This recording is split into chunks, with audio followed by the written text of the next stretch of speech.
Bonjour la famille, j'espère que tout le monde va bien. Aujourd'hui on va parler rapidement de cette vieille machine Honda CR-V première génération. J'espère que vous allez apprécier. Je vais dire en détail ce que je pense de l'extérieur, l'intérieur et rapidement du moteur. Et on verra par la suite. Merci.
Il faut savoir que le CR-V est apparu en 96.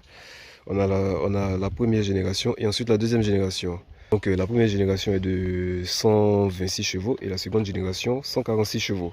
Déjà, à cette époque, le CR-V est apparu pour avoir un petit SUV. On était dans l'époque où on a eu l'apparition des gros SUV, d'où le nom véhicule utilitaire sportif, dont les ML, Touareg de chez Volkswagen, Cayenne de chez Porsche, X5 de chez BM.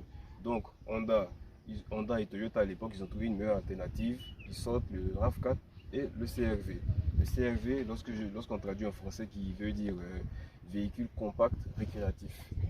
Compact, c'est un peu bizarre d'entendre compact maintenant, mais pour l'époque, compact comparé au SUV de l'époque. En longueur, 4,50 m, environ 1,60 m.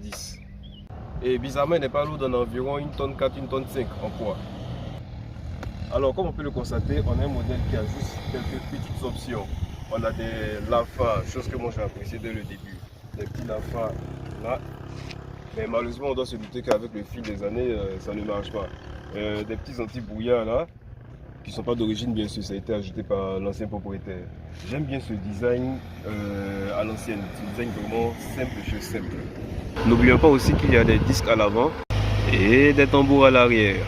Alors à l'arrière, on peut le constater, ça c'est un truc que moi j'adore. On a toujours les roues de secours à l'ancienne, à l'arrière. C'est un signe de vraiment baroudeur, 4x4 de l'époque, comme on constate sur les Pajero, les Patrol de l'époque aussi. Ça aussi, c'est en option, l'attelage remorque. J'aime bien parce qu'ici on ne sait jamais avec nos chauffeurs de taxi. Dédicace aux chauffeurs de taxi avec Baka. Et ensuite, signature CR-V, comme je le dis toujours, les feux à l'arrière, de façon verticale. Si vous remarquez, depuis le premier CR-V jusqu'à maintenant, ils ont tous les feux à l'arrière de cette façon-là. Et moi je trouve que c'est une belle signature, ça permet de maintenir un certain rythme. Constatez, à l'époque, ils ont mis la roue de secours ici, mais la plaque sur le côté. Contrairement à plusieurs voitures qui ont les plaques carrément centrées, on a la plaque sur le côté. Au début, je n'aimais pas trop, mais bon, après on s'y habitue. Ensuite, là on a l'anti-brouillard arrière. Et bizarrement, le feu de recul est aussi sur le côté ici. On a des petites jantes de 15 pouces et c'est sur presque toutes les CR-V de cette génération là, vous verrez les mêmes designs de jantes à 90%. Parce qu'à l'époque, lorsque Honda a fait sortir ce modèle là, c'était des pièces uniques. Il faut savoir que le CR-V a été monté au Japon, en Europe et même aux États-Unis. Mais c'était des pièces uniques pour pouvoir avoir des facilités. Ce que j'aime bien, j'ai parlé de son côté baroudeur, on a les barres de toit.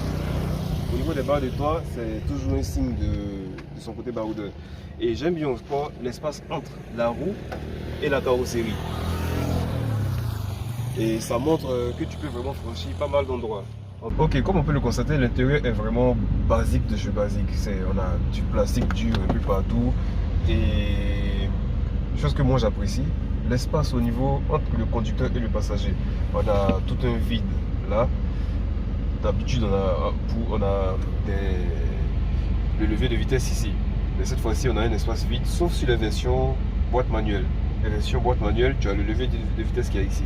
Mais cette fois-ci on a le pommeau qui est à ce niveau là, typiquement à l'américaine. On a logiquement simplement la console pour la climatisation, des rangements pour les pièces, des petits rangements un peu partout. Je trouve ça vraiment pratique. Et même, on a deux portes gobelets ici. Mais je trouve que c'était vraiment optimisé pour l'espace à l'intérieur, à l'avant comme à l'arrière.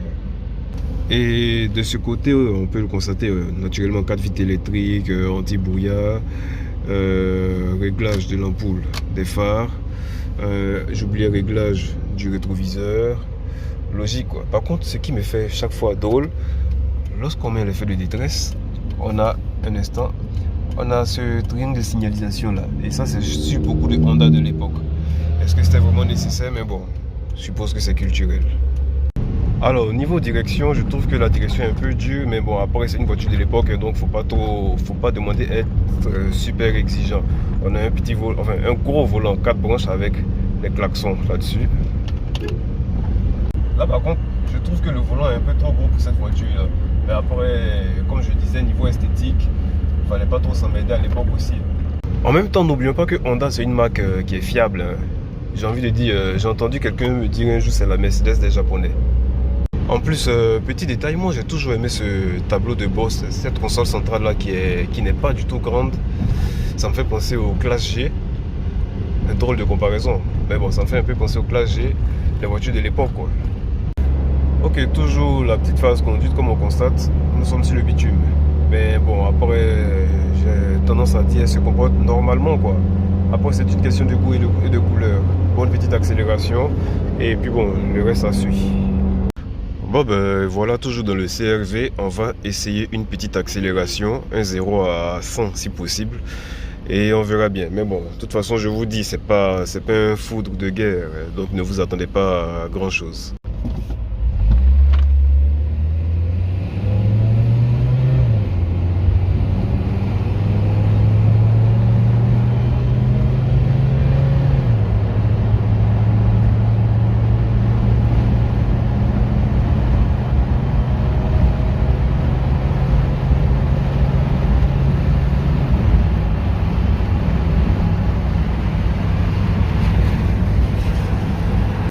Bon ben, comme on a pu le constater, je pense qu'on s'en doutait, voici le petit 0 à 100 effectué.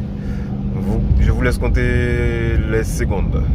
En même temps, là-bas, c'est pas un véhicule qui est fait pour aller vite, hein, même s'il a une bonne petite accélération, je trouve, pour un véhicule de cet âge-là. Alors, petit truc que j'ai apprécié déjà sur cette CRV, l'ouverture du coffre. En deux battants. On a d'abord la fenêtre et ensuite la portière. Pourquoi j'aime bien? Parce que tu peux ouvrir, tu peux avoir des petits colis rapides, tu n'as pas besoin d'ouvrir le coffre, tu plonges directement tes affaires dans le coffre à travers la fenêtre. Et moi je trouve ça très pratique. Alors, moi j'aime bien ce coffre, je le trouve plutôt grand. La fiche technique m'indique 370 litres environ. J'hésite, est-ce que c'est vraiment vrai? Cependant, autre détail, on a ce cache de protection là, qui est en même temps une table. Et je vous dis, j'ai été agréablement surpris de savoir cela. Qui s'appelle table de pique-nique, avec même l'inscription CRV dessus. Encore un autre petit détail que moi j'aime bien, ça. Je pense que de temps en temps on commence à retrouver ça sur pas mal de voitures. Je vous laisse deviner, capacité de charge 3,9 kg. En fait, tu as des petits colis, tu veux pas que ça balance, tu n'as qu'à accrocher là. On a ça aussi pour le rangement du triangle. Et on a des vérins au niveau de l'ouverture des coffres. Là, ici, et au niveau de la vitre arrière. Je pense que pour l'époque déjà, c'était déjà intéressant. Alors ici, nous avons le cœur de la bête, le jeune moteur. Un petit 4 cylindres de 126 chevaux. Comme je le disais, on avait juste deux versions à l'époque, le 126 chevaux et le 146 chevaux. Ce que j'aime bien, bon, enfin moi je suis encore de la vieille école, hein. J'aime bien voir le moteur réellement et non les caches qui sont remplis comme on peut le constater maintenant. Là tu vois, tu sais que tu as un 4 cylindres, c'est pas compliqué, tu n'as pas besoin de faire Harvard pour pouvoir comprendre. Et voilà. Donc avec son 4 cylindres, d'après la fiche technique, tu peux avoir une Vmax de 177 km/h, c'est pas waouh, Mais en même temps, comme je le disais, cette voiture n'est pas faite pour de grandes vitesses, hein.